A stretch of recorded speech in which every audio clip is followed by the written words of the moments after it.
Wannan bawan Allah da kuke gani ɗaya ne daga cikin masu son taimakawa jami'an tsaro don saboda magance matsalar laifuffuka musamman ma a yankin arewa maso yamma.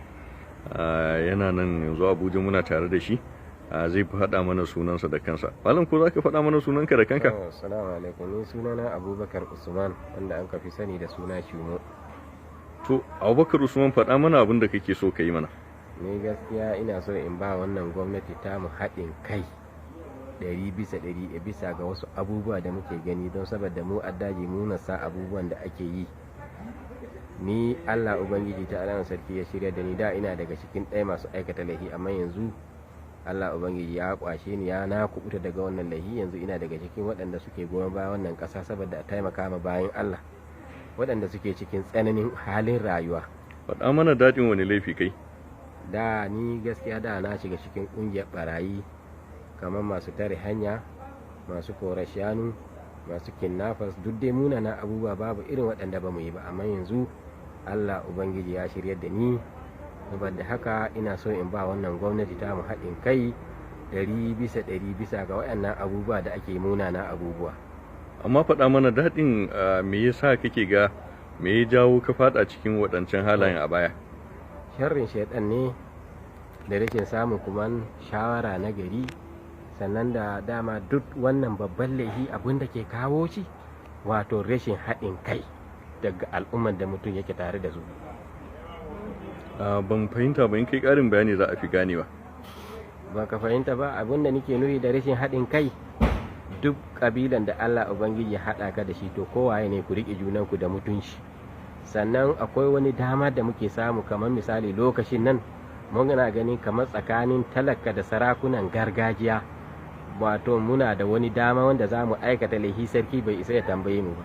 Su ko jami'an tsaro waɗanda ake tura a gurinmu, to za mu yi alkawali da su duk lokacin da mun ka samu ga abun da muke basu, don mun sha mu yi irin waɗannan ba ya hi misali ya hi a kirga.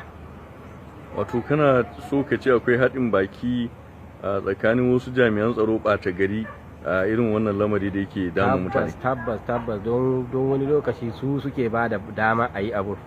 Idan abun da bai shahe su ba, to ba su damu da shi ba. Duk abin da sun ga in dai shutarwa ba abin da zai taɓa lahiyar jikinsu ko ƴan uwansu, to ba za su damu da shi ba.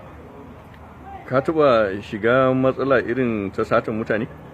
Sosai, mun taɓa zama a Nasarawa State, mun taɓa zama a Kogi State, mun taɓa zama Kwara State, balle daɗa Zamfara ita ce uwa uba.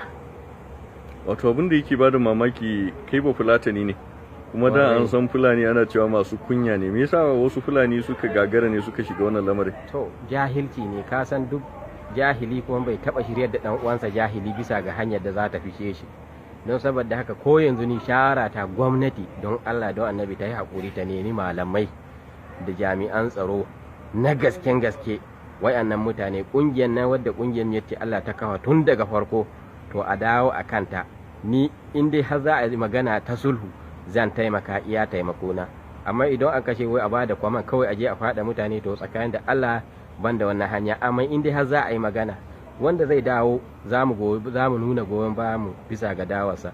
Wanda ya ce ba zai dawo ba, to insha Allah ni zan ba goyi baya a yaƙe shi ko ta ina, kuma ba inda zai mutum zai shiga ya tsira da gare mu.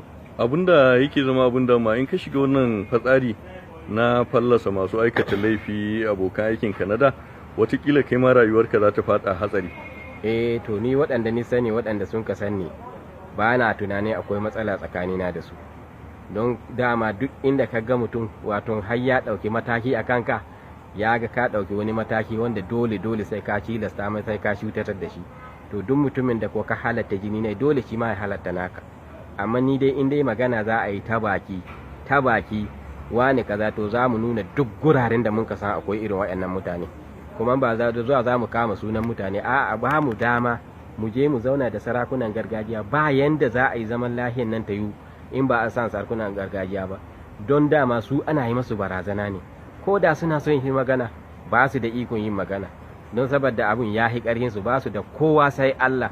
To dole yan ka zo da babura mashin 100 ko sama da 100 an kai mai barazana, dole haƙura. Abubakar Usman, yanzu idan gwamnati ta neme ka ko jami'an tsaro saboda ka taimaka a magance waɗannan matsaloli na fashi da makami satar mutane za ka yi? Zan taimaka, amma farko a bari mu fara zuwa gari mu kafa kungiya da kanmu mai ga sarakuna. Duk mutumin da annan abubuwan da ya yi don Allah a yi haƙuri a babbin cikin nan shi ke sa abun ba zai ƙare ba, amma in dai za a haƙura a je a kawo wani sabon tsari, duk mai laifi a haƙura da abubuwan da ya yi idan dai ba nan inda ya yi abun ba ne, idan dai zargi ne, don saboda yanzu haka akwai jami'an tsaro waɗanda su daga miyatti Allah sun haɗa kansu suna bin mutane, mutum bai san inda kamu ya fito, bai san dalilin kame ba, haka kawai za a zo a kama shi. Akwai waɗanda musamman su duk wanda sun ka kama ko ya sani ko bai sani sai ce shanun Buharin daji ne, a je su kwashe dukiyar su je su sayar ga baki ɗaya su rabe kuɗin. To irin su suke ƙara haddasa wasu abubuwa na tashi hankali a ƙasar nan. Abubakar Usman mun gode kwarai. Masha Allah, ni ma na gode da wannan damar da kuka bani.